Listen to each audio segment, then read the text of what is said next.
हमने सुना है कि 7वें दिन तेरी मृत्यु होने वाली है, और वो भी तक्षक नाग के काटने से होने वाली है। तू अपने उस मृत्यु से बचने के लिए तुम ये कथा सुन रहे हो। हे परीक्षित राजा, ये कलश देख रहे हो, ये अमृत कलश है। इसकी एक बूंद अगर कोई पी ले तो परीक्षित राजा वो हमेशा के लिए अमर हो जाता। इसलिए तेरे लिए एक अमृत कलश लाए हैं। राजन, क्यों 7 दिन तक कथा सुनते रहोगे? ये थोड़ा सा अमृत पी लो, तुम अभी के अभी अमर हो जाओगे। तक्षक के काटने से तुम्हें कुछ होगा नहीं। इसलिए हे राजन, हम तुम्हारे लिए अमृत लेकर आए हैं, तुम्हारा कल्याण करने के लिए।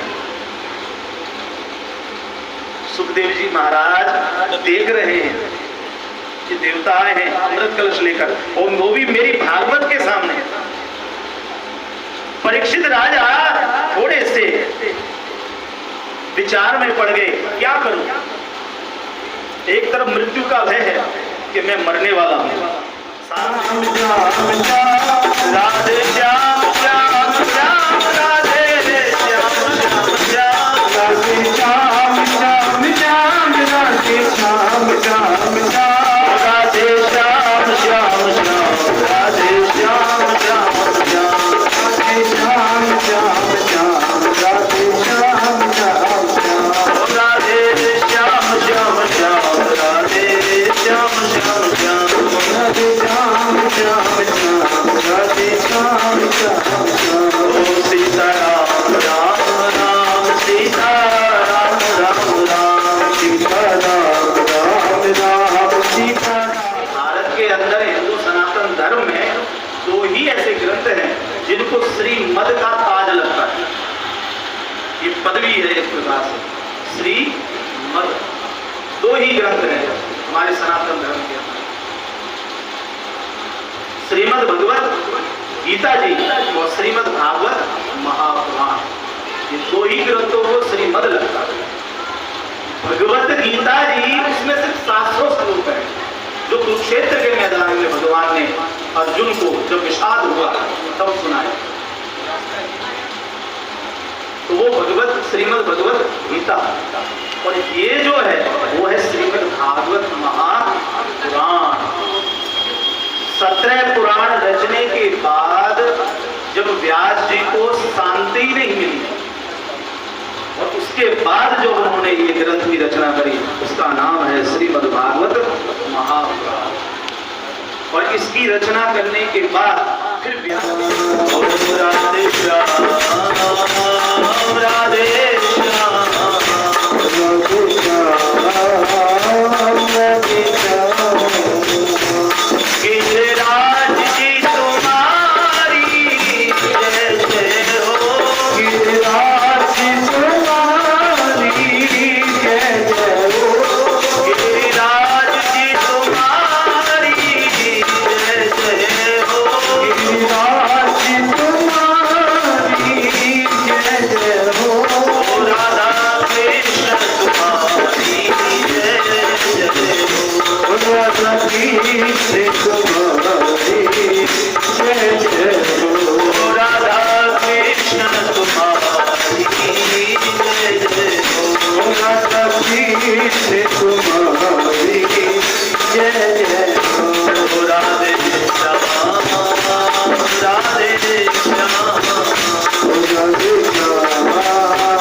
ऋग्वेद, यजुर्वेद, सामवेद, अथर्ववेद ये सब लिखा, लेकिन जब शांति नहीं मिली उनको लगा कुछ अभी बाकी है लिखना, तब उन्होंने रचा, उसका नाम है श्रीमद् भागवत महापुराण।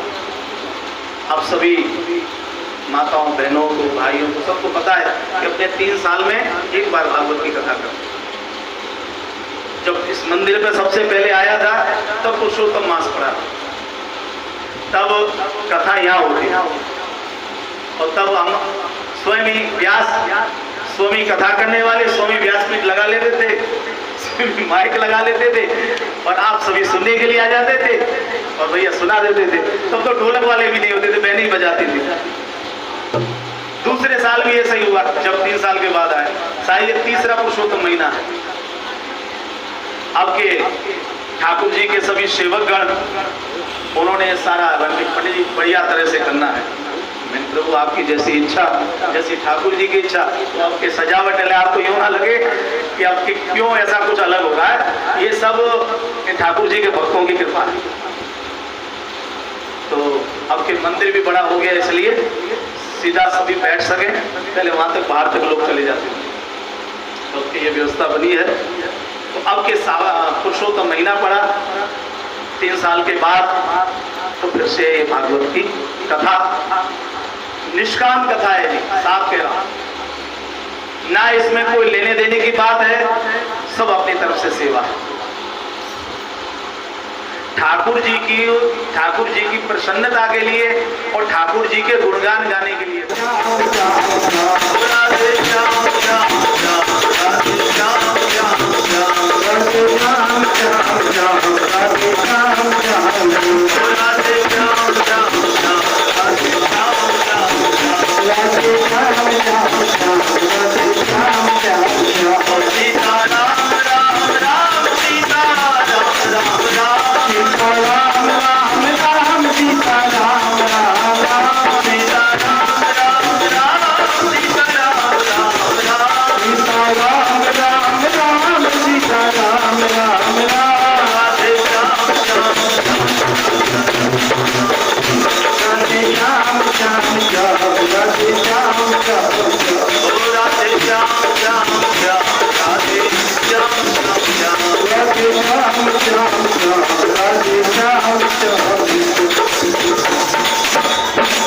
बोल श्री वृंदावन बिहारी लाल की बाल कृष्ण भगवान की, श्री जी सरकार की, बाल कृष्ण भगवान की, सालिग्राम भगवान की, अपने अपने श्री गुरु माता पिता की जय जय श्री राम, जय जय जय जय श्री राम। श्री ठूठामल हरदयाल ठाकुर द्वारा मंदिर के अंदर ठाकुर जी के कृपा प्राप्ति के लिए, ठाकुर जी के अनुग्रह के लिए, ठाकुर जी की प्रसन्नता के लिए और अपने कल्याण के लिए आज से श्रीमद् भागवत जी का कथा का आज से प्रारंभ हो रहा है।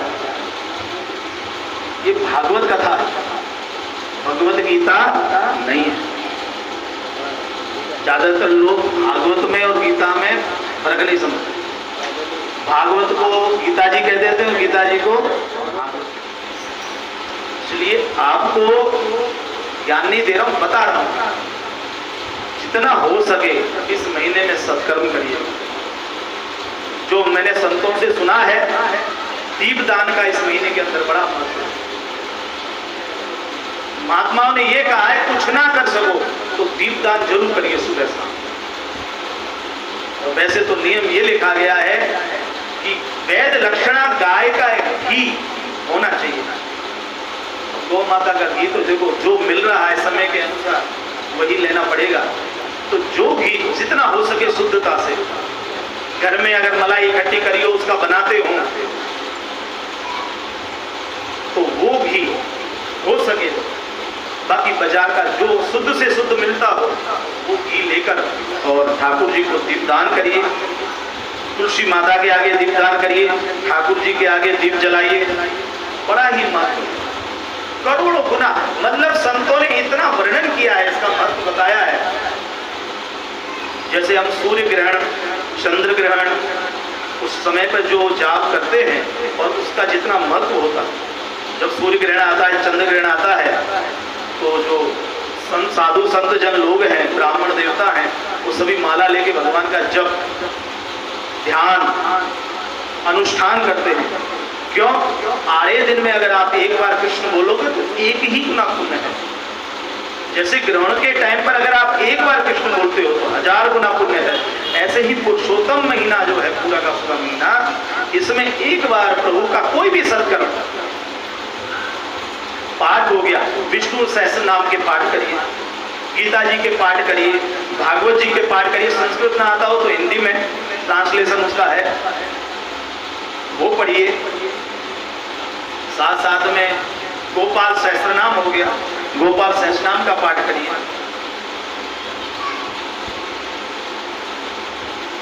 ब्राह्मण भोजन और साधु को भोजन इस महीने में बड़ा महत्व है। हो सके तो साधुओं ने, संतों ने ऐसा कहा है कि इस महीने में पूरा महीना रोज किसी ब्राह्मण को, किसी संत जन को, साधु को भोजन कराना चाहिए। अगर भोजन ना करा सको तो वैसे तो अलग अलग मत हैं, कोई कहता है 23 चीजें, कोई कहता है 31 चीजें, कोई कहता है पूरा जितना महीना है, 30 का महीना है या 31 का महीना है, उतनी वस्तुएं एक साथ ही इकट्ठी करके एक ही दिन दान करिए। गौ माता की सेवा करिए। मंदिर में कोई भी सेवा, मतलब कोई प्रकार का आप सत्कर्म करते हो, उसका हजारों गुना इस महीने के अंदर पुण्य। एक प्रकार से लूटने वाली चीज है इस समय कि एक बार बोलो 1000 गुना मिला। गौ माता को चारा डाल दिया, गौशाला में सेवा कर दी, जो आपसे बन सके, जो भी सत्कर्म है आप वो करिए। और इसी निमित्त से ही भागवत की ये कथा हो रही है। आप भी सुनिए, ठाकुर जी भी सुनेंगे, हम भी सुनेंगे और हम भी कहेंगे। जय जय राधे श्याम, राधे श्याम, राधे श्याम, राधे श्याम, ओ राधे श्याम, राधे श्याम, राधे श्याम, राधे श्याम। सीताराम जी तुम्हारी जय जय हो, सीताराम जी तुम्हारी जय जय हो, सीताराम जी तुम्हारी जय जय हो, सीताराम जी तुम्हारी जय जय हो, ओ हनुमान जी तुम्हारी जय जय हो, हनुमान जी तुम्हारी जय जय हो, ओ हनुमान जी तुम्हारी जय जय हो, हनुमान जी तुम्हारी जय जय हो, राधे श्याम, राधे श्याम, राधे श्याम, राधे श्याम, ओ राधे श्याम, राधे श्याम, राधे श्याम, राधे श्याम। देव शक्ति तुम्हारी जय जय हो, देव शक्ति तुम्हारी जय जय हो, देव शक्ति तुम्हारी जय जय हो, देव शक्ति तुम्हारी जय जय हो, राधे श्याम तुम्हारी जय जय हो, राधे श्याम तुम्हारी जय जय हो, राधे श्याम तुम्हारी जय जय हो, राधे श्याम तुम्हारी जय जय हो, राधे श्याम, राधे श्याम, राधे श्याम,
करूं क्या ना करूं। सुखदेव जी महाराज ने बड़ा सुंदर जवाब दिया है, राजन ये जो देवता कलश लाए ना ये अमृत ही है। तुझे साफ कह रहा हूं बेटा, अगर ये नहीं होने वाला। और राजन ये जो मैं भागवत रूपी अमृत लेकर आया हूं ये भी अमृत ही है। इसको अगर तू 7 दिन पिएगा तो भी राजा तू अमर ही होगा, ये मेरा वचन है तू। पर राजन थोड़ा सा फर्क है दोनों में, थोड़ा सा फर्क है। अमृत दोनों हैं लेकिन फर्क है इन दोनों अमृत में। परीक्षित राजा कहने लगे गुरुदेव क्या फर्क है, जब दोनों ही अमृत हैं तो फर्क किस बात का। सुखदेव जी कहने लगे राजन अब फर्क सुनना। राजन ये देवताओं का जो अमृत है इसको तू पिएगा अमर होगा, ये पक्की बात है। और मेरा भागवत रूपी अमृत पिएगा तो भी तू अमर होगा, ये भी पक्की बात है। लेकिन राजन एक बात का अंतर आ रहा है, इस अमृत को जो देवताओं का अमृत है इसको तू पिएगा अमर जरूर बनेगा, लेकिन तेरे अंदर जो भय है मौत का वो भय नहीं निकलेगा। मौत का भय तुझे हमेशा सताता रहेगा, तुझे हमेशा डर रहेगा। आज भी देवता डरते हैं कहीं मर ना जाए, जबकि अमृत पिया है अमर है ये भी उनको पता है, फिर भी उनको डर सताता है कहीं हमारी मृत्यु तो नहीं हो जाएगी। राजन जो मृत्यु का भय है ना वो इस अमृत के पीने से जाएगा नहीं, अमर जरूर हो जाएगा। लेकिन हे राजा परीक्षित मेरा भागवत रूपी अमृत पिएगा तू अमर तो होना ही होना है, लेकिन तेरे अंदर मौत का कोई भय नहीं रहेगा, ये मेरा वचन है। अब दूसरा अंतर सुन हे राजन, ये जो अमृत है देवताओं का इससे अमर जरूर होगा लेकिन तुझे भगवान के दर्शन नहीं प्राप्त होगा। हे राजन मेरा जो भागवत रूपी अमृत है इसको पीने के बाद तू अमर भी होगा, तू निर्भय भी होगा। और राजन मेरा वचन है 7वें दिन इसी गंगा के किनारे पर चतुर्भुज नारायण तेरे सामने खड़े होंगे, तू उनको निहार रहा होगा, वो प्रभु के तू दर्शन कर रहा होगा। ये बस अंतर है। अब तू निश्चय कर तुझे कौन सा अमृत पीना है, देवताओं का या मेरा भागवत रूपी अमृत। और जब सुना परीक्षित राजा ने कि नारायण के दर्शन होंगे इस अमृत को पीने के बाद, तुरंत परीक्षित राजा ने कहा गुरुदेव मुझे मेरे इष्ट देव नारायण के दर्शन करने हैं, मुझे आप अपना भागवत रूपी अमृत पिलाइए, मुझे देवताओं का अमृत नहीं पीना। और जब शिष्य का ऐसा जवाब सुना परीक्षित सुखदेव जी महाराज बड़े प्रसन्न हुए। सुखदेव जी बड़े गुस्से में आ गए और देवताओं से कहा हे देवताओं अपना कलश उठाओ और निकल जाओ मेरी सभा में से। और सुखदेव जी ने कहा है देवताओं का सुधा का कथा लोके का काच का मणिर महान, कहां मेरी भागवत रूपी ये अमृत और कहां तुम्हारा ये स्वर्ग का अमृत, इसकी बराबरी कर रहे हो। अरे एक कांच का टुकड़ा और दूसरी तरफ मणि हो, इन दोनों की कभी बराबरी हुई है। जहां मैं पृथ्वी पर आया मैंने देखा सेठ और नौकर दोनों आपस में झगड़ रहे। सेठ नौकर को उसका मेहनताना देने के लिए झूठ बोल रहा है। मेरा मन खिन्न हो गया, दुखी हो गया। अरे ये भगवान की पृथ्वी है जहां जिसने मजूरी की है उसकी मजूरी उसका मेहनताना देने के लिए सेठ झूठ बोल रहा है। मजूर कह रहा है कि मालिक आपने मुझे कुछ नहीं दिया और फिर भी सेठ झूठ बोल रहा है। अरे मैंने तुझे दिया ना। नारद जी कहते हैं सरकारी मैंने अपने आंखों से वो दृश्य देखा है, सेठ कितनी झूठ बोल रहा था, मैंने देखा। ओ यहाँ के लोग तो झूठ बोलते हैं। मन दुखी हो गया नारद जी का। नारद जी कहे मैं आगे बढ़ा, मैंने सोचा लाओ गृहस्थियों के घर में जाऊं, जहाँ गृहस्थी लोग निवास करते हैं उन घरों में जाऊं, वहां पर जाकर मुझे मेरे मन को कुछ शांति मिलेगी। नारद जी के मैं गृहस्थियों के घर में गया और जहाँ मैंने घर में प्रवेश किया मैंने विचार किया था कि यहाँ पर तो घर में तो बड़ा ही आनंद कीर्तन हुआ होगा, लेकिन मैंने क्या देखा सनकादिक, क्या कहूँगा। लोभानाम दंपति नाम च कलकलम, पति पत्नी में झगड़े होते हुए देखा, मेरा मन दुखी हो गया। मैं वहां से भी निकला। 4 व्यक्ति चले जा रहे थे रास्ते पर। मैंने विचार किया ये सत्संग करते हुए जा रहे होंगे, लाओ इनके साथ साथ मैं भी चलूं, भगवान का कुछ सत्संग मुझे भी सुनने का अवसर मिलेगा। मैं उन 4 व्यक्तियों के साथ चलने लगा, लेकिन क्या कहूं, मैं वहां भी उल्टा पड़ा। वराकः कूटभाषिणः, लोग कटु वाणी बोलने लगे हैं। मैंने कटु वाणी सुनी, कठोरता वाणी में सुनी, मेरा मन और दुखी हुआ। अब मैं आगे बढ़ गया। मेरे मन को कहीं तसल्ली नहीं हो रही थी, सांत्वना नहीं मिल रही थी। मैं चलते चलते वृंदावन में आया, और वृंदावन में जहाँ यमुना जी के किनारे से मैं निकल रहा था, हे सनकादि ऋषियों, उसी समय पीछे से आवाज आई और मैंने सुना, भो भो साधु क्षणं तिष्ठ मचिंतामपि नाशय। भो भो साधु क्षणं तिष्ठ, हे महाराज, हे साधु, क्षणं तिष्ठ, एक क्षण के लिए खड़े हो जाओ। साधु क्षणं तिष्ठ, हे साधु, हे महाराज, एक क्षण के लिए ठहर जाइए। मेरे पैर वहीं के वहीं ठहर गए। मुझे यहाँ किसने पहचान लिया? क्योंकि भागवत का है, भागवत के संत ऐसा कहते हैं, अन्न का कण और संत का क्षण ये कभी बिगाड़ने नहीं चाहिए, ऐसा भागवत के संतों का कहना। इसलिए भगवती भक्ति महारानी ने शब्द प्रयोग किया, एक क्षण, जो कि साधु की एक क्षण ही बहुत काफी होती है। इसलिए कहा एक क्षण के लिए प्रभु ठहर जाइए। नारद जी कहे, मैंने पीछे मुड़कर देखा तो मुझे बड़ा विचित्र दृश्य दिखाई दिया। एक युवान स्त्री, एक युवान नारी खड़ी है और पास में 2 वृद्ध पुरुष पड़े हुए हैं, मूर्छित होकर गिरे हुए हैं। मैंने कहा, देवी आप कौन हैं? तब उस नारी ने जवाब दिया, हे महाराज, अहम भक्ति रीति ख्याता। हे महाराज, मैं भक्ति महारानी हूं। अच्छा, भक्ति महारानी है, प्रभु की सबसे प्यारी, जिसको प्रभु हर किसी को नहीं देते, वो भक्ति महारानी। जी प्रभु, वो मैं। भगवान सब ऐश्वर्य दे देते हैं, अपना 3 लोक का ऐश्वर्य लुटा देते हैं, लेकिन भगवान किसी को भक्ति जल्दी नहीं देते, वो मैं भक्ति महारानी। अच्छा, ओ धन्य हो गया मैं तो। आज मैंने पहली बार भक्ति महारानी आपके दर्शन किए, लेकिन आप ये कौन है जो 2 पुरुष हो रहे हैं वृद्ध होकर? अरे महाराज, मेरी पूरी कहानी तो सुनो। क्या कहूं, नाम मेरा भक्ति है, लेकिन जो लोगों ने मेरी दुर्दशा करी है, महाराज जरा सुनो तो सही। हाँ देवी बताओ, पूरा परिचय दो आप। फिर भक्ति महारानी ने जो परिचय दिया, भक्ति महारानी कहने लगी, महाराज, उत्पन्ना द्रविड़े साहम।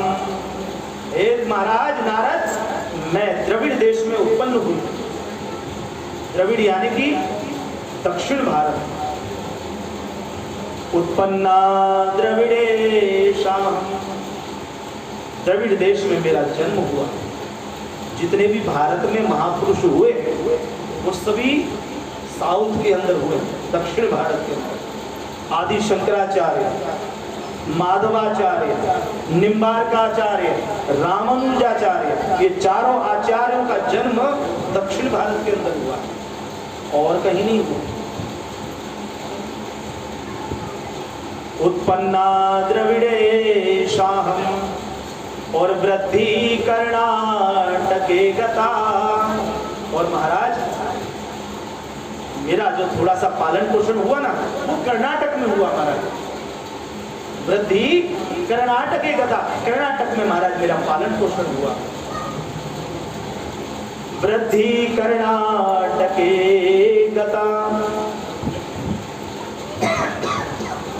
क्वचिन महाराष्ट्रे, और महाराष्ट्र जो है ना वहां मुझे थोड़ा थोड़ा सम्मान मिला, लेकिन हे नारद, हे देवर्षि, गुर्जरे जिनतांगता, लेकिन महाराज मैं गुजरात में आई ना तो बस वृद्ध हो गई, खत्म हो गए। उत्पन्ना द्रविड़े साहम वृद्धि करना तथे गता, कतक चिंचन महाराष्ट्रे गुर्जरे जीर्णांगता, मैं गुजरात में जीर्ण हो गई। ये मेरा परिचय है। और महाराज ये जो पूछ रहे हो ना ये कौन है? महाराज एक ज्ञान है, दूसरा जो है वो वैराग्य है। ये मेरे दो पुत्र हैं महाराज, ज्ञान और वैराग्य। और जहां नारद जी ने सुना ज्ञान वैराग्य, अरे देवी ये कैसी विडंबना है, ये कैसा दृश्य है? मां युवान है और बेटे वृद्ध। देखो तो सही महाराज क्या हाल हुआ है। महाराज मां वृद्ध हो, पुत्र युवान हो, ये तो संसार के अंदर देखने को मिलता ही है, लेकिन महाराज यहाँ मेरी विचित्रता देखो, मां युवान है लेकिन पुत्र जो है वो वृद्ध अवस्था में पड़े हुए, वो भी मूर्छित है। लोगों ने ज्ञान वैराग्य को छोड़ दिया। हे महाराज मेरा कहीं सम्मान नहीं है, इसलिए मैं जीर्ण हो गई। नारद जी को बड़ा ही गुस्सा आया। देवी, हे भक्ति महारानी, आप तो भगवान की इतनी प्रिय हैं, आप बताइए मैं आपके लिए क्या करूं? मैं आपकी ऐसी दुर्दशा नहीं दे सकता, बोलिए मैं क्या करूं आपके लिए? महाराज और कुछ नहीं, मेरे दोनों पुत्र खड़े हो जाएं, उनकी मूर्छा उतर जाए, मेरा घर घर में जैसा सम्मान था ऐसा मुझे मान सम्मान मिलने लग जाए, उससे ज्यादा मुझे कुछ नहीं चाहिए। महाराज मैं युवान हूं, मेरे पुत्र वृद्ध अवस्था में पड़े हो, क्या एक माँ ऐसा दृश्य देख सकती है? इसलिए महाराज मेरे दोनों पुत्रों को आप इस मूर्छा में से निकालिए। नारद जी ने उसी समय, सुत जी कहते हैं, वचन दे दिया, गर्जना करी, हे भक्ति महारानी, जब तक मैं तुम्हारे दोनों पुत्रों को मूर्छित अवस्था से खड़ा ना कर दूं और घर घर में, हे भक्ति महारानी, मैं तुम्हारी स्थापना ना कर दूं, तो मैं हरिदास अपने आप को नहीं कहलवाऊंगा। मुझे हरिदास कहलाने का कोई हक नहीं है। मैं तुम्हें वचन देता हूं, घर घर में तुम्हारी पूजा होगी, मान सम्मान होगा, तब तक मैं चुपचाप नहीं बैठूंगा। और नारद जी निकल गए। सबसे पूछ रहे हैं, भाई भक्ति महारानी का घर घर में सम्मान हो, ज्ञान वैराग्य की मूर्छा उतरे, उसके लिए क्या उपाय करें? महाराज पुराणों के पाठ करवाओ। नारद जी ने पुराणों के पाठ करवाए, कुछ नहीं। गीता जी के पाठ करवाए, कुछ नहीं। उपनिषदों के पाठ करवाए, कुछ नहीं हुआ। कोई कुछ बता देता है, नारद जी वही करने लग जाते हैं। कोई कहे फलाना कर दो, मान की ये कर दिया, पर ज्ञान वैराग्य की मूर्छा उतरी नहीं। अब नारद जी परेशान हो गए। नारद जी कहे, मैंने भक्ति महारानी को वचन दिया है, लेकिन अभी तक मेरा वचन पूर्ण नहीं हुआ, अब मैं क्या करूं? मैंने सब कुछ करके देख लिया।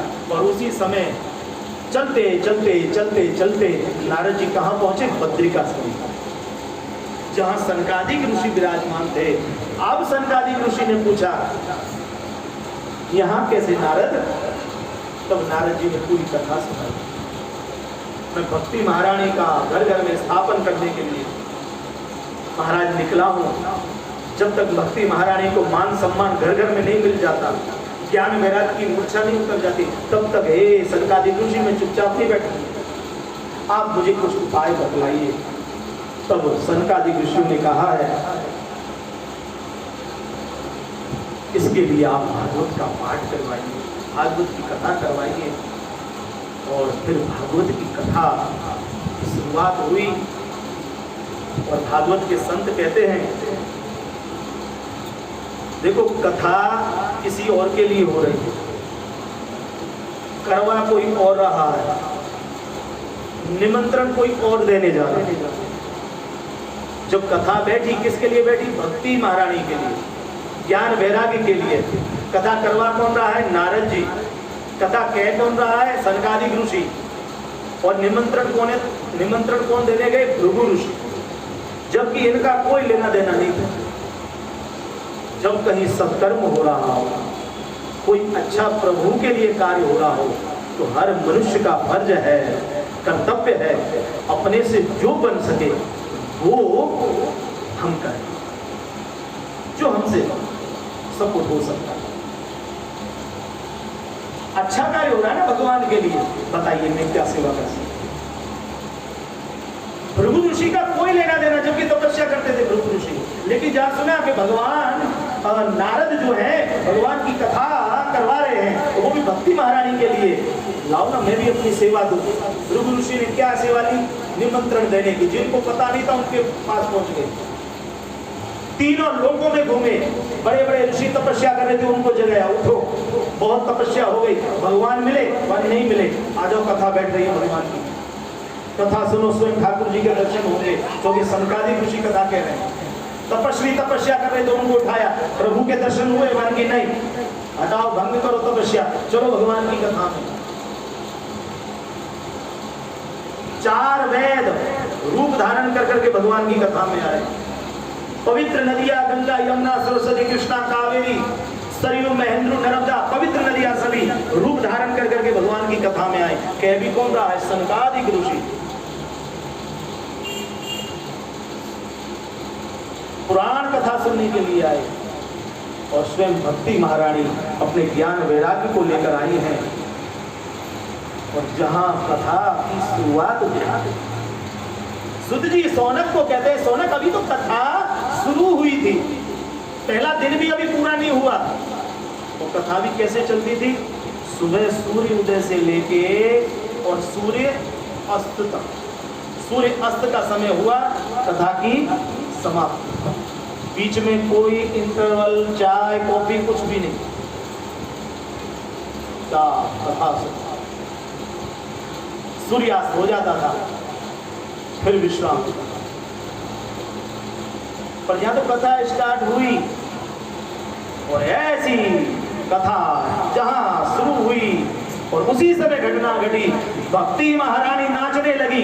भक्ति, ज्ञान और वैराग्य दोनों की मूर्छा उतरी, दोनों खड़े हो गए, विमान अवस्था में आ गए और तीनों ज्ञान, वैराग्य और भक्ति महारानी नाचती हुई, कूदती हुई और भागवत के समक्ष उस पंडाल में आई।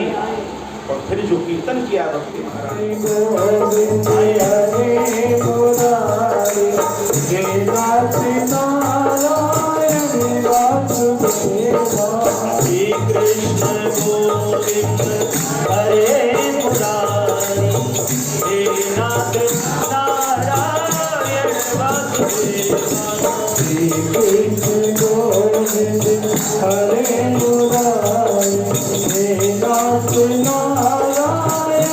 वासुदेवा। हे नाथ नारायण वासुदेवा। नाथ नारायण वासुदेवा। हे नाथ नारायण वासुदेवा। हे नाथ नारायण वासुदेवा।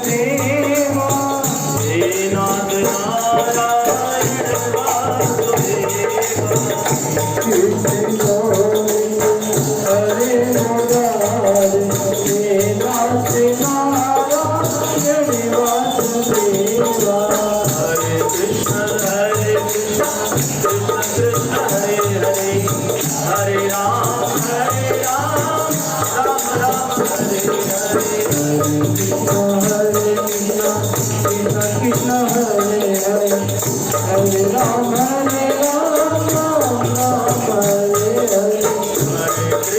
हरे कृष्ण कृष्ण कृष्ण हरे हरे, हरे राम राम राम हरे हरे। हरे कृष्ण कृष्ण कृष्ण हरे हरे, हरे राम राम राम हरे हरे।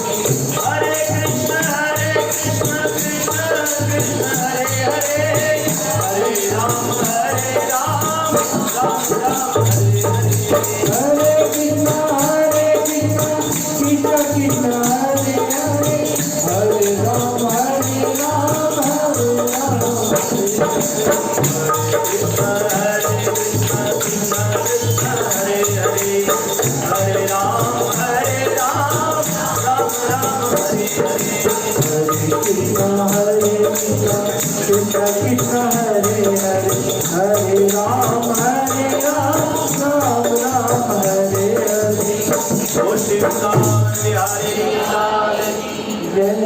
ज्ञान वैराग्य चौधरी। देखो जी, जब अध्याय समाप्त हो या स्कंद समाप्त हो तब वक्ता को एक भगवान का कीर्तन जरूर करना चाहिए। अब बीच में फालतू में मैं बीच में कीर्तन लेता रहूं तो कथा कैसे करूंगी? ठीक है, फिर वो नाच गाना जैसा हो जाए। ज्यादा से ज्यादा मैं कथा कह पाऊं ऐसी मेरी इच्छा है, पुरुषोत्तम महीना है, और आप ज्यादा से ज्यादा सुन पाओ ऐसी भी मेरी इच्छा। इसलिए आगे जब कथा आएगी ठाकुर जी की उसमें भजन आने और वो गाए बिना चलेगा भी नहीं, क्यों? कथा ही नहीं आगे बढ़ेगी। तो धीरे धीरे तो भक्ति और ज्ञान वैराग्य की मूर्छा उतरी, भक्ति महारानी का घर घर में स्थापन हुआ, मान सम्मान मिला भक्ति महारानी को, ज्ञान वैराग्य। नारद जी ने जो वचन दिया था वो पूर्ण हुआ। आगे चलकर सुत जी महाराज सोनक को कहते हैं, हे राजन,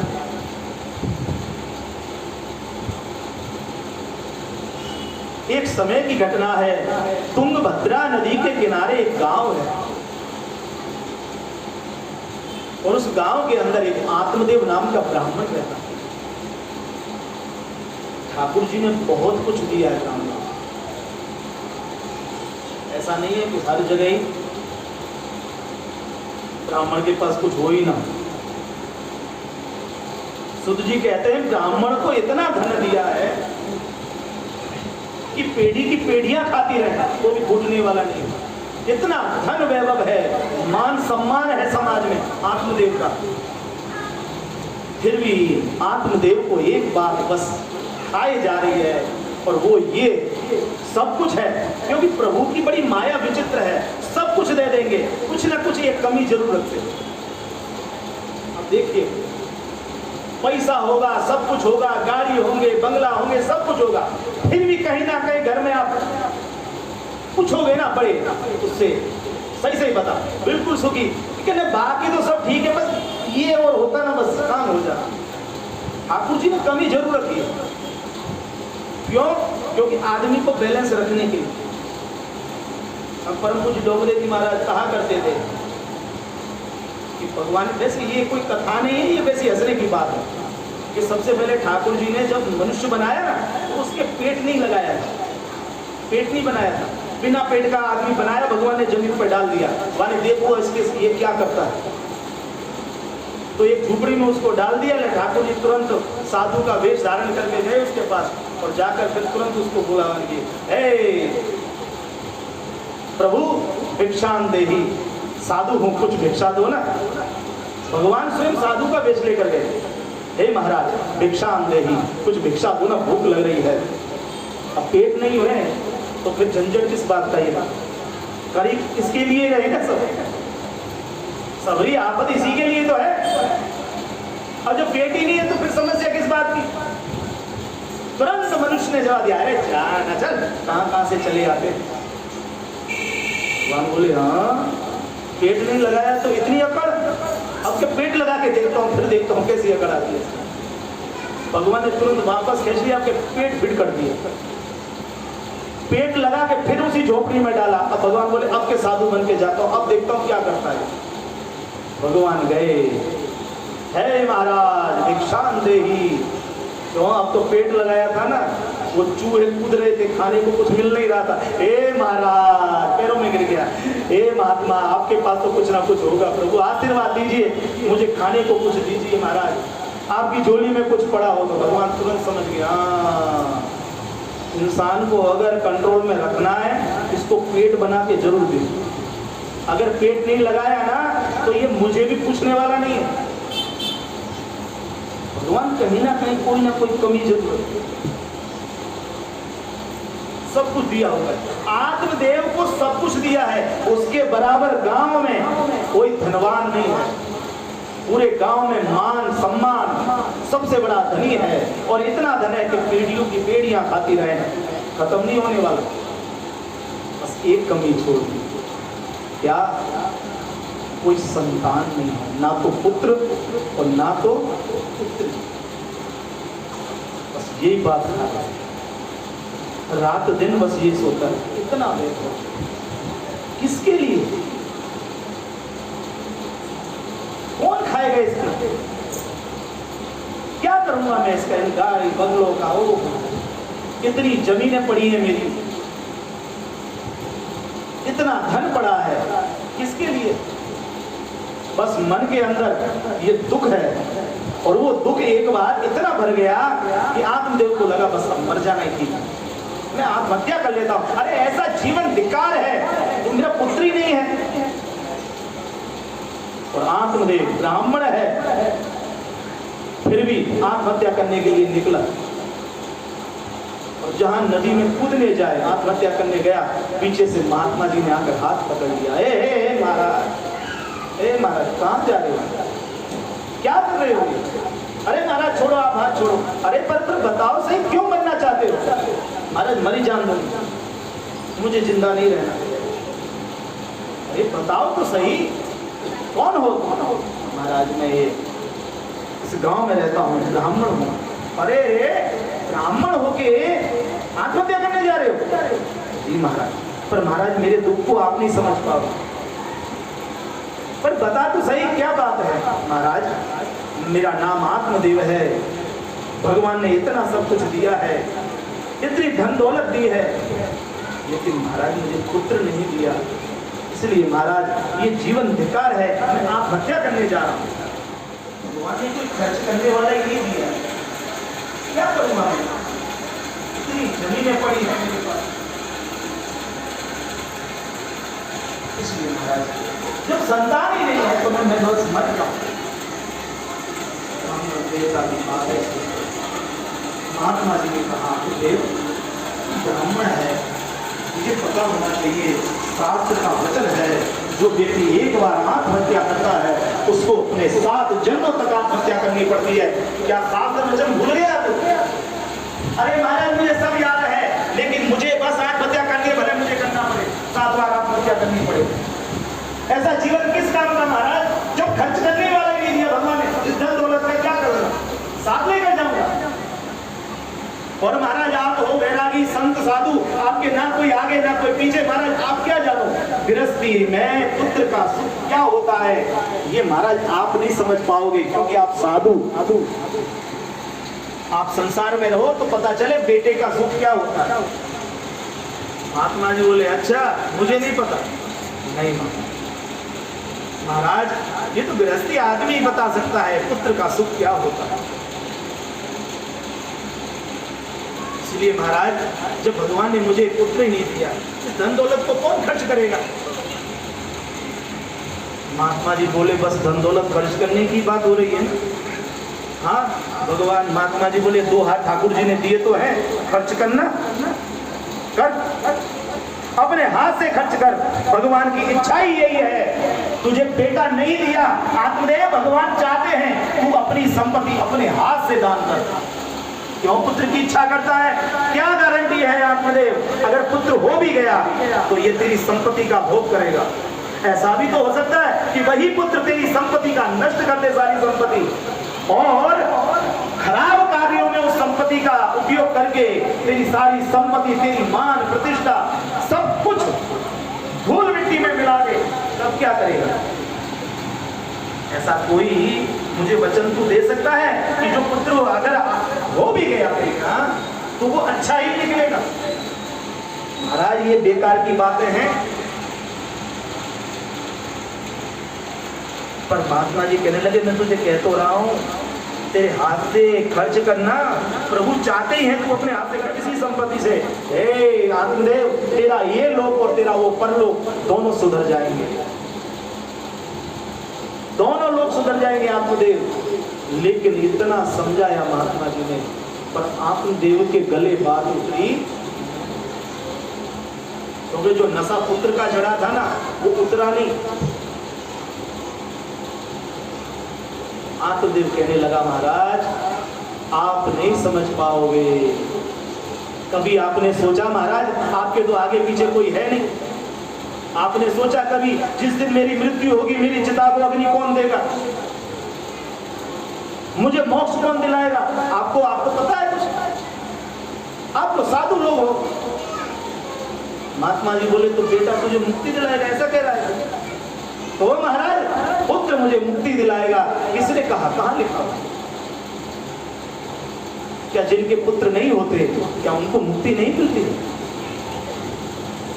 तो ये ऋषि मुनि जो बचपन में ही जंगलों में हजारों वर्षों से तपस्या कर रहे हैं, ना तो उनका कोई पुत्र है, ना उनकी कोई पुत्री है, ना उनका कोई परिवार है, क्या वो मुक्त नहीं होते?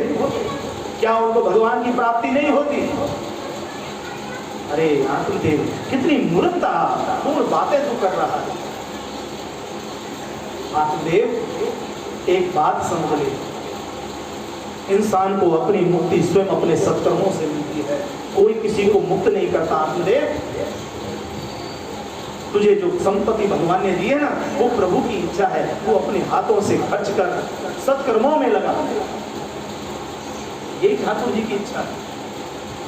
आत्मदेव नहीं मानो कि तुम महाराज कितना भी भाषण देते रहो हमारी बुद्धि में बैठने वाला है नहीं। अंत में आत्मदेव कहने लगा महाराज आपको पुत्र देना है, आप लगते हो कोई सिद्ध महापुरुष, आप कोई पुत्र होने का आशीर्वाद दो वरना आपके सामने नदी में कूद के मर जाऊंगा, आत्महत्या करके मर जाऊंगा, आपको भी ब्राह्मण की हत्या करने का पाप लगेगा।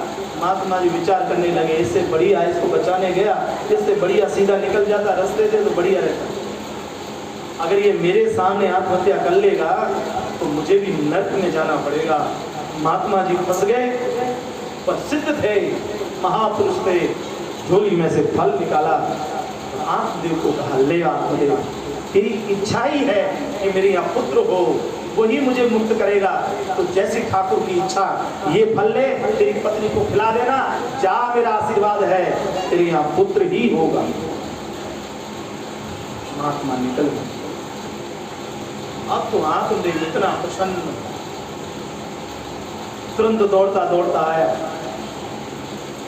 और घर के अंदर आकर अपनी पत्नी को आवाज दी है, धुंधुली जल्दी आ, नाम है धुंधुली। परम पूज्य डोंगरे जी महाराज अपनी कथा में इसका विवेचन करते हैं। धुंधुली जो आत्मदेव की पत्नी है ये कौन है? कि हर मनुष्य की जो बुद्धि है ना उसी का नाम डोंगरे जी महाराज कहते हैं, इसी का नाम ही बुद्धि है। आत्मदेव और कोई नहीं है, डोंगरे जी कहते हैं। डोंगरे जी महाराज कहते हैं आत्मदेव आप और मैं ही है। और ये जो हमारी बुद्धि है ना जो तर्क वितर्क करती है यही धुंधली। ये काम कर लें, अगर ये कर लेंगे तो ऐसा हो जाएगा, ऐसा नहीं करेंगे तो वैसा हो जाएगा, ये जो तर्क वितर्क करती है इसी का नाम है धुंधली। तुरंत आत्मदेव ने कहा देवी एक संत की प्रसादी है, लो खाओ, हमारे यहाँ पुत्र होगा। आत्मदेव फल देकर निकल गए। धुंधली ने हाथ में फल लिया, तर्क वितर्क करने वाले।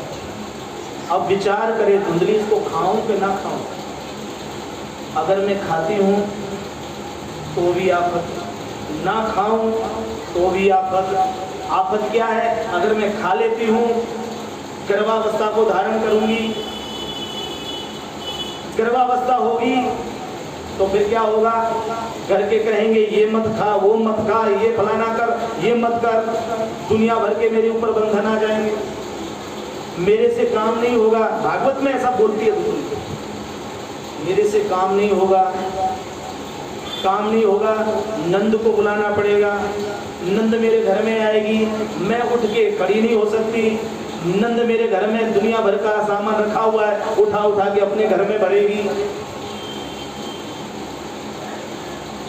ये नहीं चाहिए मुझे, कोई बंधन नहीं चाहिए।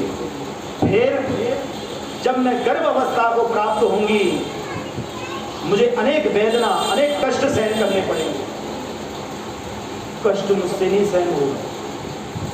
पुत्र चाहिए, पर ये सारी चीजें नहीं चाहिए। विचार कर रही है, खाऊं ना खाऊं। तर्क वितर्क करने वाली धुंधली विचार कर रही है, खाऊं ना खाऊं, खाऊं ना खाऊं। उसी समय घटना घटी, धुंधली की छोटी बहन वहां पर आ गई। उसने तुरंत पूछा है, क्या विचार कर रही है, क्या हुआ, क्यों इतनी चिंता में है? धुंधली ने जवाब दिया, क्या करूं, मेरे यहाँ तुझे पता है कोई संतान नहीं है। महाराज को किसी संत ने प्रसादी फल दिया है और कहा है इसको तुम खाओ, तुम्हारे यहाँ पुत्र होगा। पर बहन मैं क्या बताऊं तुझे, मुझे पुत्र चाहिए लेकिन मुझे कष्ट नहीं चाहिए, मुझे बंधन नहीं चाहिए। मुझसे वो वेदना जो एक माँ को पुत्र के जन्म पर होती है, वो प्रसव वेदना मुझसे सहन नहीं होगी, मैं नहीं सहन कर सकती। लेकिन हाँ, पुत्र मुझे चाहिए। धुंधली की बहन बोली, मेरे पास है एक विचार है, आइडिया है, बताऊं। बोलो। देख बहन, तेरे पास धन दौलत बहुत दी है भगवान ने तुझे, तेरे पास धन दौलत है, मेरे पास धन दौलत नहीं है। पर तेरे पास धन दौलत है लेकिन तेरे पास पुत्र नहीं है। मेरे पास धन दौलत नहीं है लेकिन मेरे पास पुत्र है। क्यों? मेरे पेट में जो बालक पल रहा है उसके पिता का नाम मैं समाज में दे नहीं सकती। ये जो बच्चा होगा वो मैं तुझे दे दूंगी, उसके बदले में जो मुझे धन चाहिए वो तू मुझे दे दे, तेरे पास तो इतना है। तेरा काम भी हो गया, मेरा काम भी हो गया। धुंधली को ये बात बहुत ही अच्छी लगी, ये बढ़िया, ना कोई प्रसव काल की चिंता, ना कोई खाने पीने का बंधन, ना कोई दर्द, कुछ नहीं। पर ये कि मैं बताऊंगी कैसे कि मैं गर्भावस्था को प्राप्त हुई हूं, मेरे पेट में बालक है, मैं कैसे बताऊंगी? तू नाटक करना। जैसे मेरे यहाँ बालक का जन्म होगा, मैं चुपचाप उस बालक को पकड़ा जाऊंगी, तू समाज के सामने कह देना ये मेरे पुत्र हुआ है, मुझे जो चाहिए धन वो धन तू मुझे दे दे। धुंधली बोली, बिल्कुल पक्का, चाहिए इतना दूंगी, कर। तेरी बात बहुत पसंद आई, तेरा भी काम बन गया, मेरा भी काम बन गया, पर इस फल का क्या करूं? धुंधली की छोटी बहन बोली, अरे खाली तो है, वो तेरे दरवाजे पर गाय बंधी है ना, तुम्हारी है ना, हाँ खिला दे उसको। आत्मदेव महाराज आए तो कह देना मैंने खा लिया। धुंधली ने फल गाय को खिलाया। धीरे धीरे धीरे समय आगे बढ़ने लगा और समय आया, धुंधली जो है नाटक कर रही है। छोटी बहन के यहाँ बच्चे का जन्म हुआ, चुपचाप आकर अपनी बहन धुंधली को पकड़ा गई। धुंधली ने आत्मदेव के सामने, समाज के सामने जाहिर कर दिया, मेरे यहाँ बेटा हुआ था। आत्मदेव नाचा है, कूदा है, जिसकी इच्छा थी वो हो गया। उधर जो गाय ने फल खाया था, उसी दिन गाय ने भी एक पुत्र को जन्म दिया है। पूरा शरीर मनुष्य का है, लेकिन दो कान जो हैं वो गाय के हैं। ब्राह्मण को बुलाया गया है, ब्राह्मण देवता पधारे हैं, दोनों पुत्रों का नामकरण हुआ। आत्मदेव को बड़ी खुशी है, ठाकुर जी से एक मांगा था, दो हो गए। ये गौ माता के यहाँ से, एक मेरी पत्नी के, क्या बात। दोनों पुत्रों का नाम रखा गया। धुंधली के पुत्र जो है धुंधली का, उसका नाम धुंधकारी रखा गया। और जो गौ माता के यहाँ से जो बच्चा पैदा हुआ था, पूरा शरीर मनुष्य का, लेकिन कान जो है वो गौ माता के हैं, इसलिए ब्राह्मण देवता ने कहा इसका पूरा शरीर मनुष्य का है, लेकिन कान जो वो है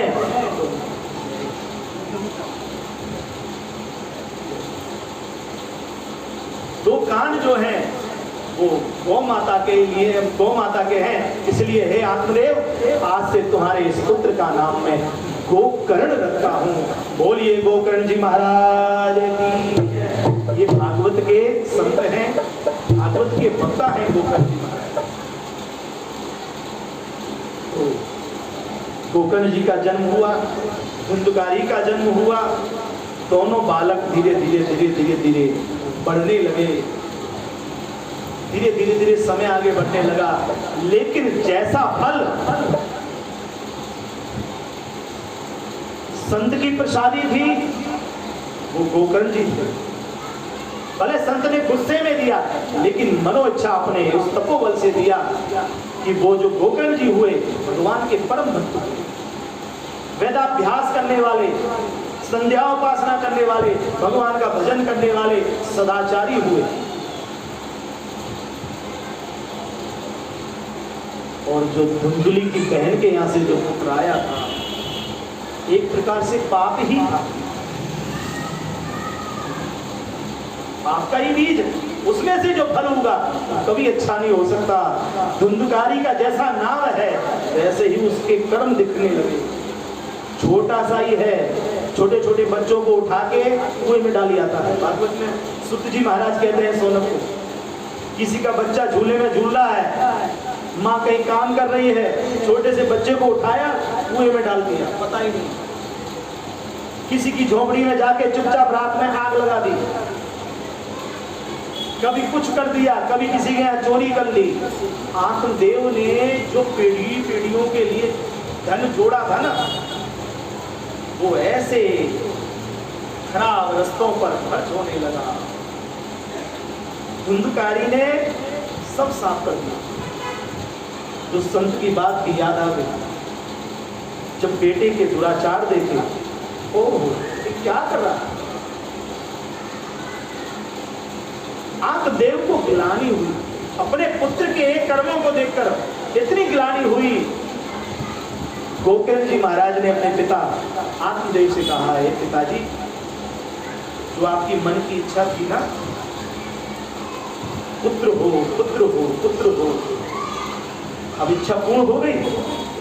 हाँ बेटा पूर्ण तो हुई, पर मैंने सपने में भी नहीं सोचा था कि मेरा पुत्र ऐसे दुष्कर्म करेगा।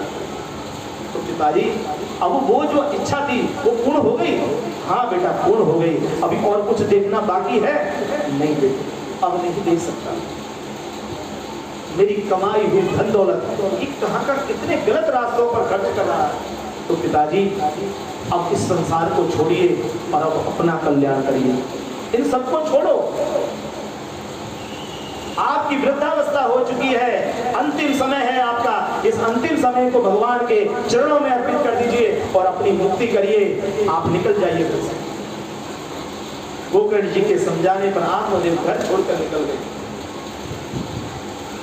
जंगल में जाकर भगवान का भजन करने लगे। अंत में जाकर प्राण छूटे आत्मदेव के, भगवान की प्राप्ति। पिताजी निकल गए, मां रही धुंधली। अब धुंधकारी को और छूट मिली, वान की अब कहने वाला कोई है, मां की कौन सुनेगा। घर में जितना कुछ धन था, अरे बर्तन भांडे तक बेच मारे, और तो छोड़ो वो भी बेच के खा गया धुंधकारी। घर में कुछ बचा नहीं। गोकर्ण जी ने देखा और ओह इसके पापाचार बहुत बढ़ रहे हैं, अब यहाँ रहना ठीक नहीं है, क्योंकि इसके पापाचार के कारण मेरे भजन में विघ्न आता है, मैं जंगल में चला जाता हूँ। गोकर्ण जी महाराज भी गांव छोड़कर चले गए थे, अपनी कुटिया बना के और ठाकुर जी का भजन करते हैं। धुंधकारी ने देखा बड़ा भाई भी चला गया, बहुत बढ़िया। एक दिन धुंधकारी आया है, माँ से पैसे मांगे। माँ ने कहा तूने सब कुछ बर्बाद कर दिया, करोड़ों की दौलत तूने खर्च कर डाली, अब मेरे पास कुछ है ही नहीं। हे धुंधकारी मैं तुझे क्या दूं। धुंधकारी बहुत जिद पड़ गया, इतना जिद पड़ा कि जब धुंधुली ने कुछ दिया नहीं, प्रभु इसको बंद करो वरना इन्वर्टर बिल्कुल बंद हो जाएगा।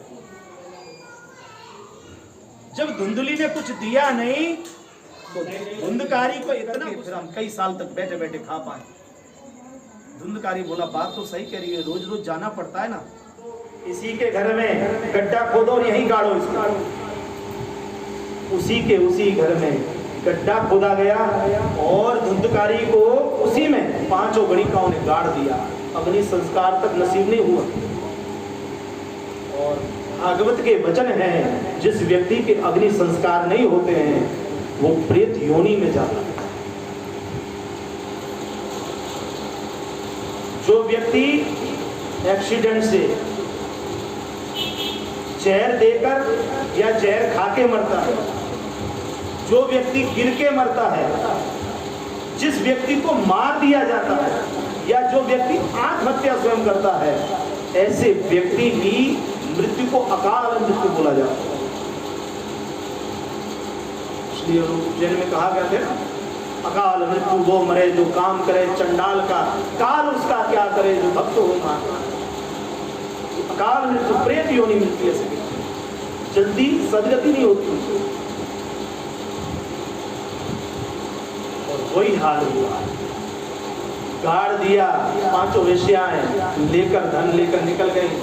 अग्नि संस्कार तक धुंधकारी को नसीब नहीं हुआ। और क्या प्राप्त हुआ धुंधकारी को?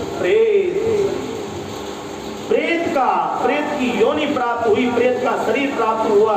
और प्रेत के शरीर की सबसे बड़ी विडंबना यह है कि प्रेत को भगवान ना को अन्न नली देते, अन्न नली नहीं होती, नाक सामने 56 भोग फिर से होंगे, पर प्रेत की औकात नहीं कि उसमें से एक पीस उठा के पानी का जल का भरा हुआ है, लेकिन प्रेत की औकात नहीं कि एक बूंद पानी उसमें से, नली होगी तो पिएगा। सबसे बड़ी विडंबना है, तड़पता है, सिर्फ सूंघता है देखकर। हम कहते हैं वो हाथ नहीं लगाना, अभी भगवान की कथा होनी है, प्रसाद से हाथ नहीं लगाना, खाली देख ले, खाना नहीं, अभी प्रभु को भोग लगना है। बच्चों को कहते हैं, बच्चों का मन भी कर रहा होता है कि एक हाथ ले ले कुछ इसमें से। हम क्या कहते हैं, बेटा अभी हाथ नहीं, खाली देख ले, अभी भगवान को भोग लगना। और वो देखने से क्या मन भरता है? तृप्ति थोड़ी होती है पेट, वो तो व्यक्ति खाएगा तब तृप्त होगा। प्रेत की यही गति होती है, ना तो खा सकता है ना पी सकता है, फिर तड़पता है, प्रेत योनि में भटकने लगा। जो कष्ट हैं उनको सहन कर करके परेशान हो गया। रात को गोकर्ण जी महाराज अपने जंगल की कुटिया में बैठे बैठे भगवान का भजन कर रहे थे, और अचानक वहां धुंधकारी प्रेत बनकर वहां पर पहुंच गया, और अलग अलग रूप ले लेकर, अब कह भी नहीं सकता, कुछ कह भी नहीं सकता, क्योंकि भगवान का भक्त है, उसको स्पर्श नहीं कर सकता, इतनी हिम्मत नहीं है। जो भगवान का मंत्र जापक है, जो भगवान का नाम जापक है, उसको प्रेत स्पर्श कर ले, दूर से ही खड़ा है, अलग अलग रूप ले रहा है, कभी घोड़ा बन जाता है, कभी बकरी बन जाता है, कभी गाय बन जाता है, कभी भैंस बन जाता है, कभी हिरण बन जाता है, अलग अलग रूप ले लेकर सामने खड़ा हो जाता है, कभी रोने लग जाता है, कभी अट्टहास करने लग जाता है। गोकर्ण जी समझ गए ये कोई जीवात्मा लगा, ये मुझसे कुछ कहना चाहता है, पर है कौन? तुरंत अपना कमंडल लिया, कमंडल में से जल लिया, और जल लेके मंत्रित करके जहां जल फेंका जो भी हो सामने आ, तुरंत प्रेत शरीर में आया है। धुंधकारी कौन हो? तो प्रेत बोला है, भैया गोकर्ण, मैं आपका छोटा भाई धुंधकारी हूं। ओहो धुंधकारी तू? हाँ मैं, पर ये दशा तेरी, भैया क्या करूं, पाप ही इतने किए मैंने, और अंत गति मेरी ये हुई कि मुझे अग्नि संस्कार तक नसीब नहीं हुए, मुझे गाड़ दिया गया, इसलिए प्रेत का शरीर मिला है। हे बड़े भैया, मैं तड़प रहा हूं, मैं भटक रहा हूं, मुझे शांति नहीं है, मुझे कष्ट हो रहा है, मुझे इस योनि से मुक्त करिए।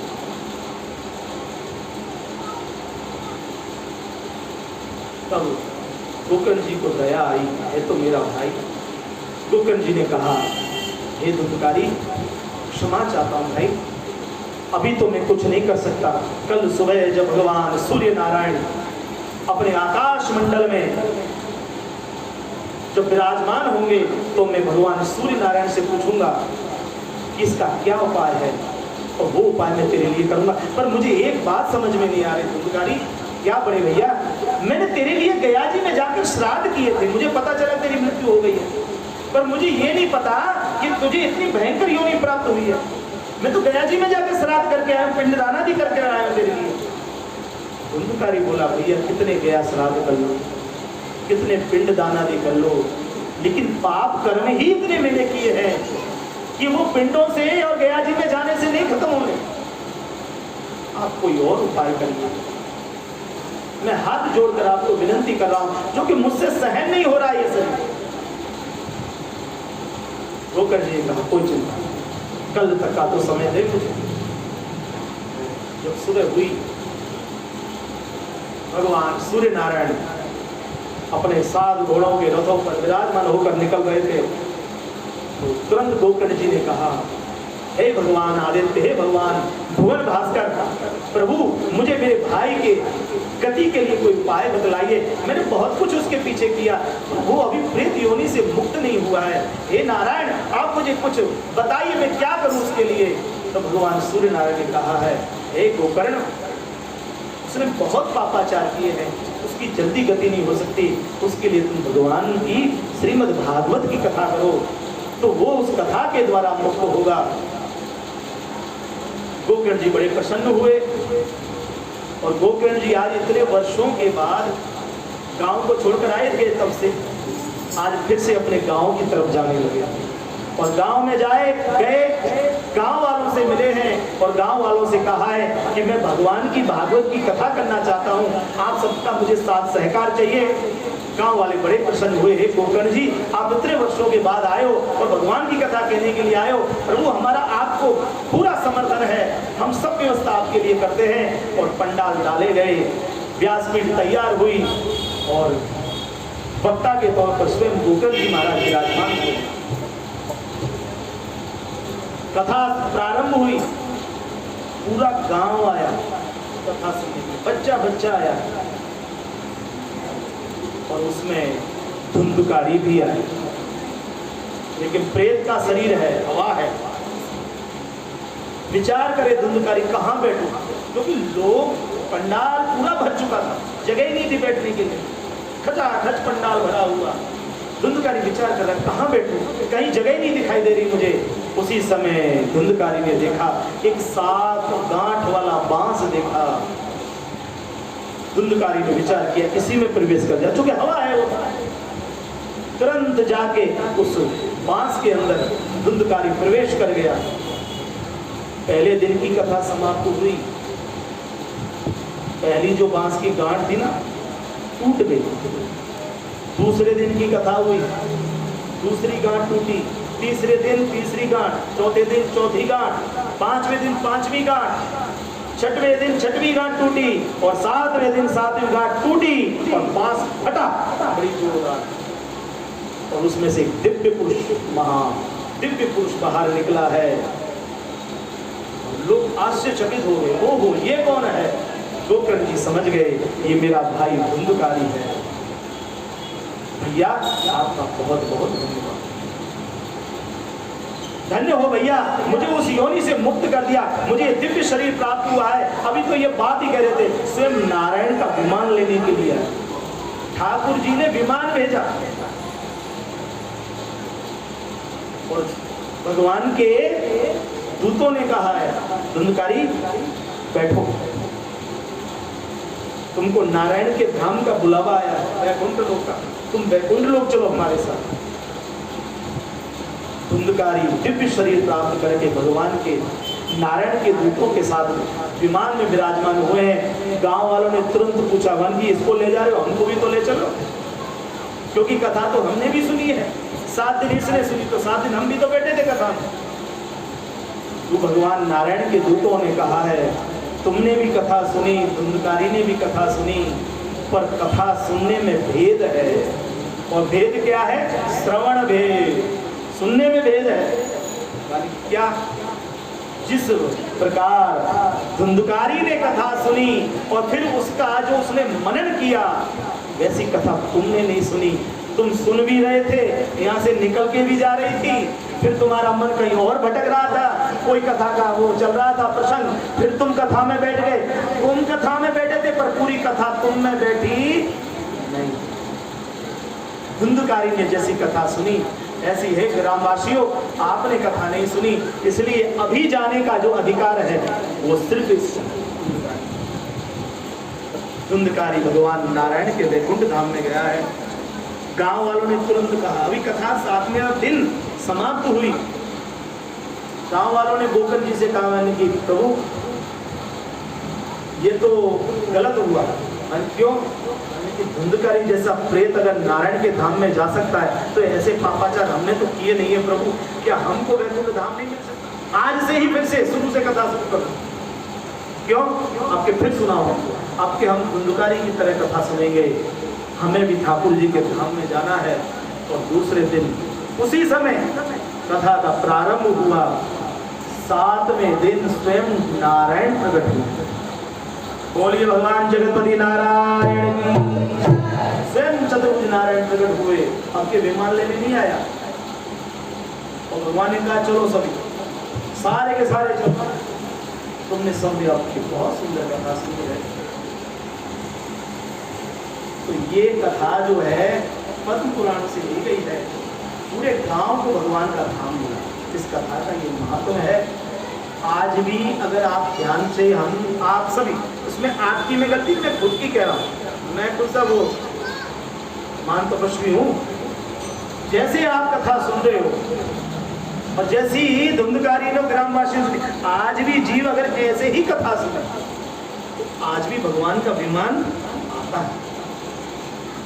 कई बार लोग कहते हैं मन की कहीं इतनी कथाएं हो रही हैं, आप देख रहे हो पूरे भारतवर्ष में, विदेशों में हो रही। आज तक कहीं अखबार में, टेलीविजन में कहीं सुना कि फलाने गांव में कथा हो रही थी और नारायण के दूत विमान लेकर आए?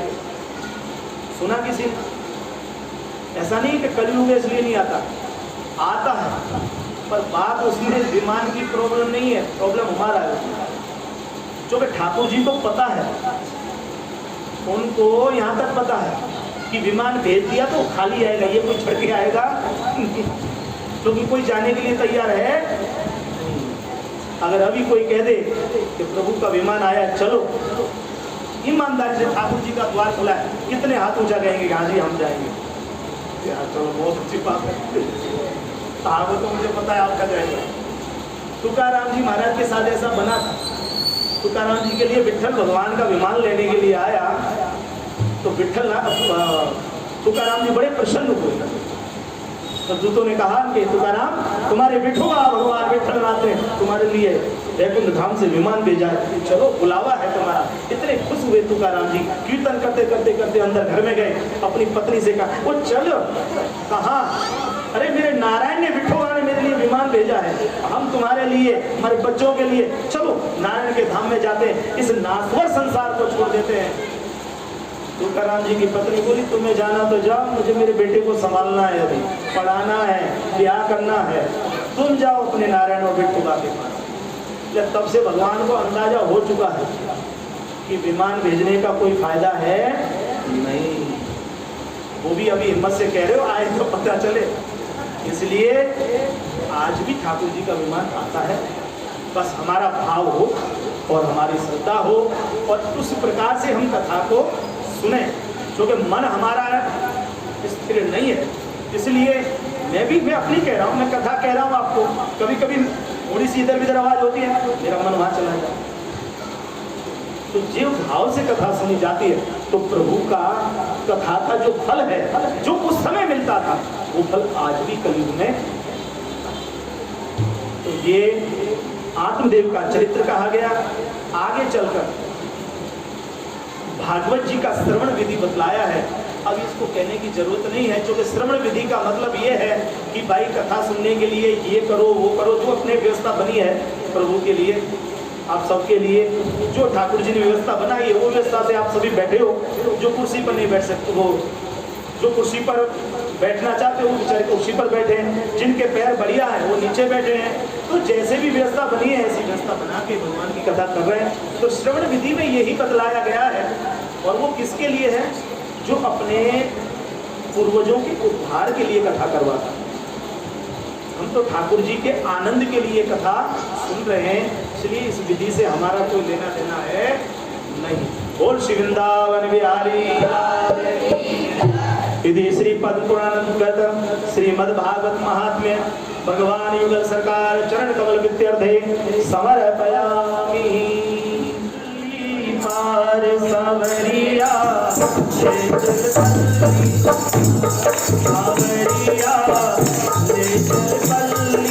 पार सवरिया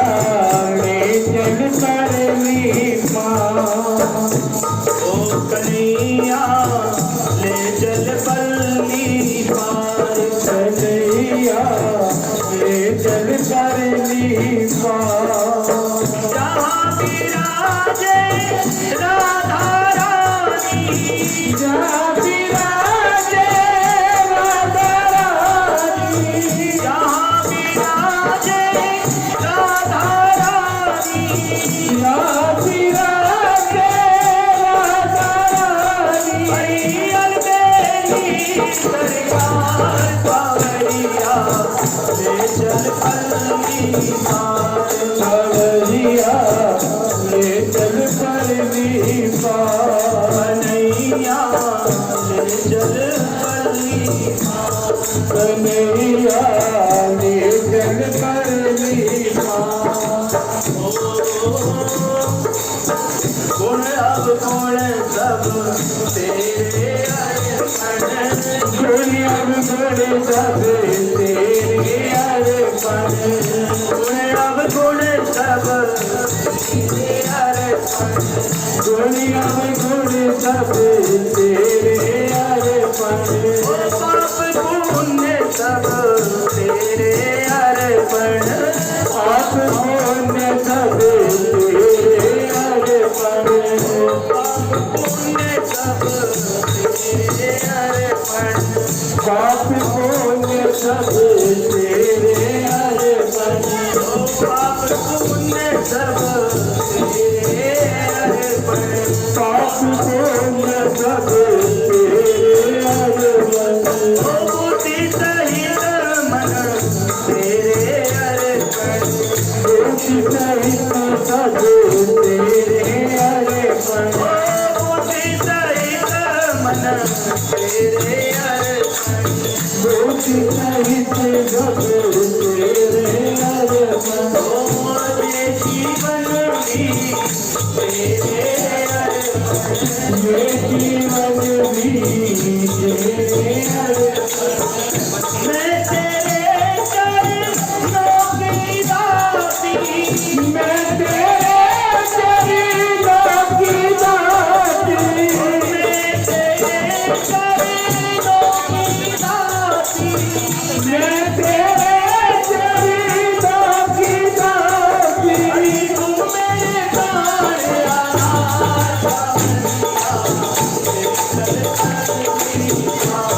कन्हैया ले चल परली पार।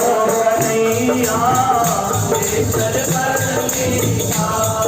कन्हैया ले चल परली पार।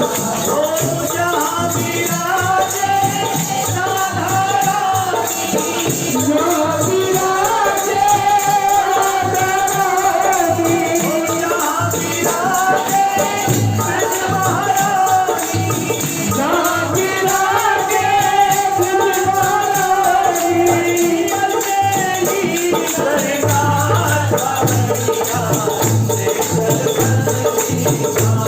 कन्हैया ले चल परली पार।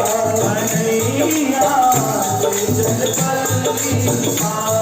कन्हैया ले चल परली पार।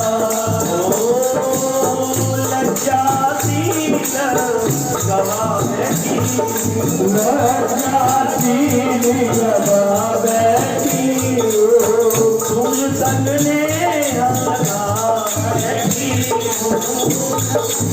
तुम संग ने लगा बैठी, तुम संग लगा बैठी हो।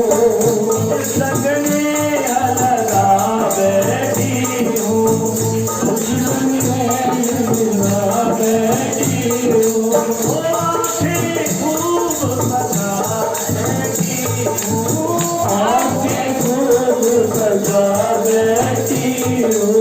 आँखें खूब बता बैठी हूँ, आँखें खूब सजा बैठी हो।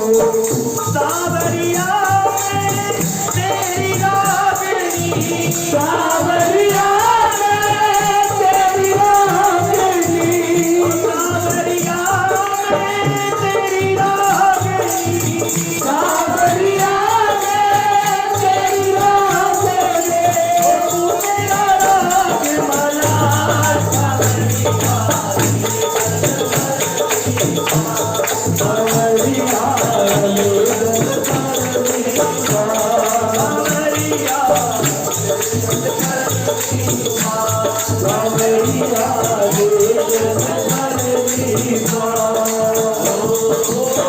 जग की कोई परवाह नहीं है, जग की कोई परवाह नहीं है, जग की कोई परवाह नहीं है, जग की कोई परवाह नहीं है। तेरे बिना कोई चाह नहीं है, तेरे बिना कोई चाह नहीं है, ओ तेरे बिना कोई चाह नहीं है, तेरे बिना कोई चाह नहीं है, और तुझकी राह नहीं है, और मुझे तेरा नहीं है।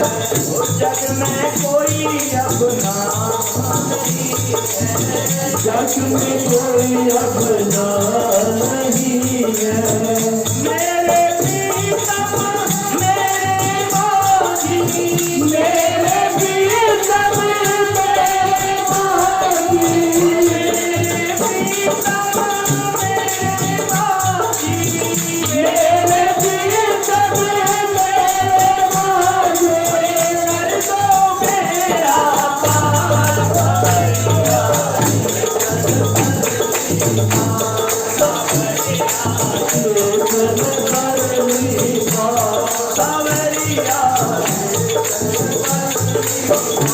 सावरिया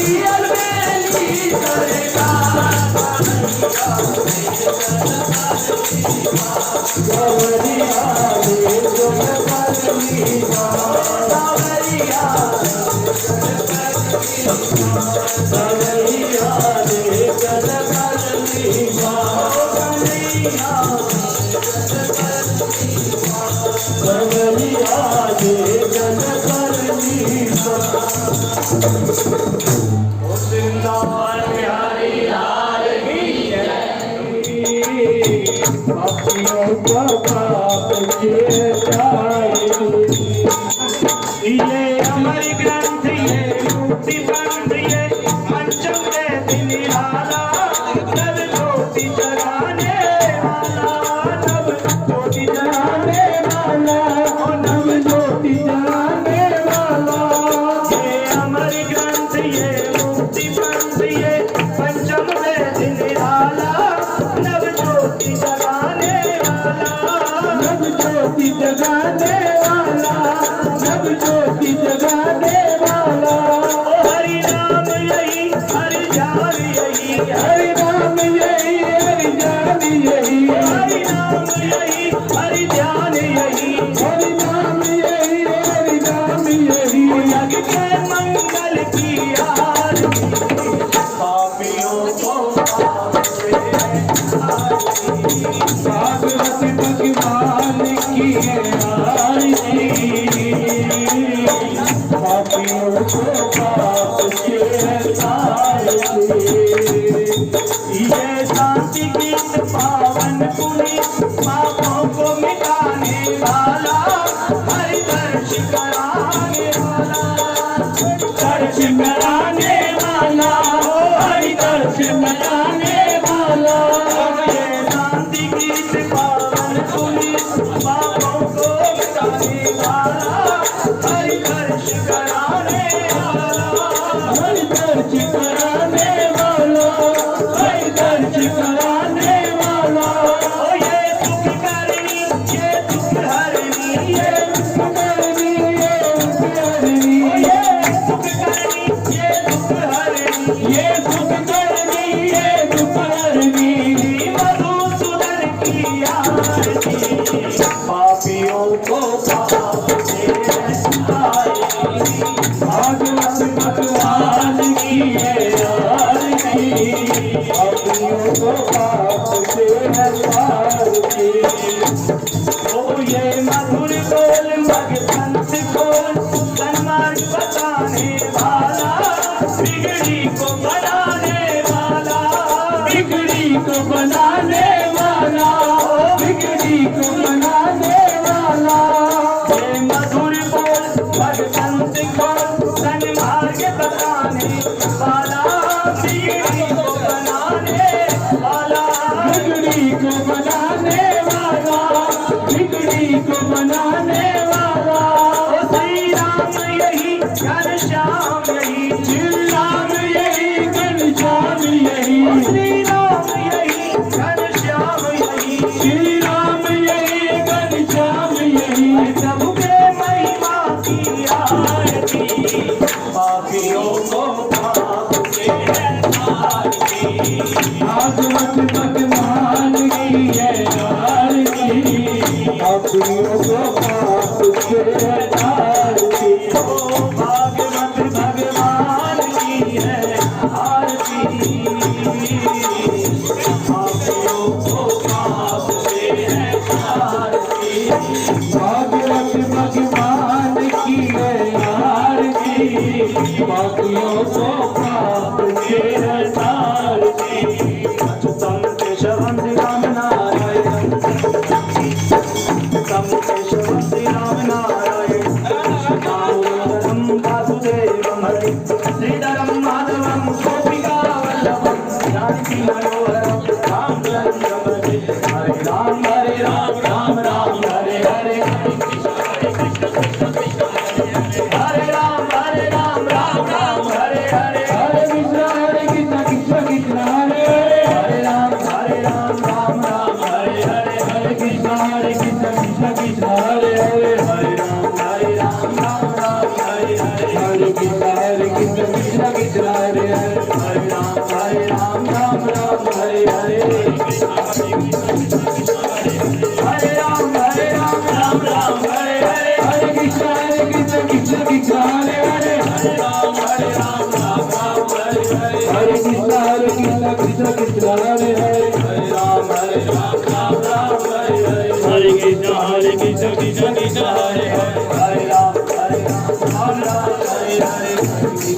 कृष्ण कृष्ण हरे हरे, हरे राम राम हरे हरे, हरे कृष्ण कृष्ण हरे हरे, हरे राम राम हरे हरे, हरे कृष्ण कृष्ण कृष्ण हरे हरे, हरे राम राम हरे हरे, हरे कृष्ण कृष्ण हरे हरे, हरे राम राम हरे हरे, हरे कृष्ण कृष्ण हरे हरे, हरे राम राम हरे हरे, हरे कृष्ण कृष्ण हरे हरे, हरे राम राम हरे हरे, हरे कृष्ण कृष्ण हरे हरे, हरे राम राम हरे हरे, हरे कृष्ण कृष्ण हरे हरे, हरे राम राम हरे हरे, हरे कृष्ण कृष्ण हरे हरे, हरे राम राम हरे हरे, हरे कृष्ण कृष्ण हरे हरे, हरे राम राम हरे हरे, हरे कृष्ण कृष्ण हरे हरे, हरे राम राम हरे हरे, हरे कृष्ण कृष्ण हरे हरे, हरे राम राम हरे हरे, हरे कृष्ण कृष्ण हरे हरे, हरे राम राम हरे हरे, हरे कृष्ण कृष्ण हरे हरे, हरे राम राम